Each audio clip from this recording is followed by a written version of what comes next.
Sir, Oh, saan ka na naman galing kagabi? Late ka na naman umuwi. kasi alam mo naman ako, nagkakaroon ako ng lagi ng barya. Napadaan na naman ako sa mall, so binit ko lang yung barya ko. Ano na naman pinagbibili mo? Papakita ko na sa iyo lahat. Oh, yan.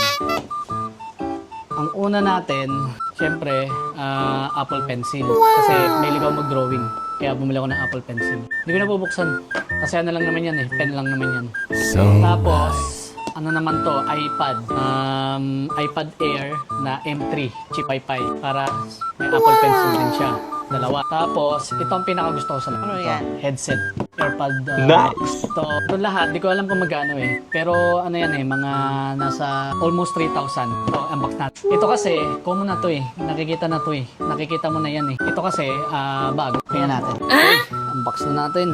Alright. Grabe, ang ganda, no? Kulay. Ito, pag sinuot mo, wala ka talagang maririnig sa paligid. Tapos yung bass niya, sobrang deep nung bass niya. Sobrang ganda nung quality nung speaker. Ang pinaka-pangit lang dito, alam mo kung ano?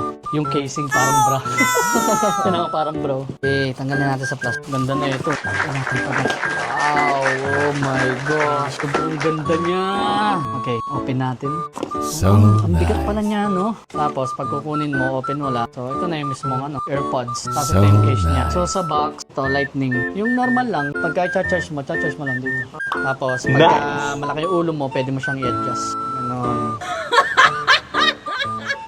Naririnig pa rin kita. Ganda, no? Tapos itong niya, anong tawag dito? Cushion. Natatanggal yung magnet. So, pwede pala ng ibang color. Oo. Kunwari, gusto mo ng ibang color. White, red. Kahit ano. Grabe, sobrang premium naman. So, yun lang. Yun lang yung nabili ko doon sa barya ko. Almost 3,000 doon. Wala na. Binili ko na lahat. Oh, yun lang guys. Yun lang yung barya ko ngayong araw. I-follow nyo ako. O share nyo yung mga video natin. Kung natutuwa kayo sa mga content. Yun lang. Thank you.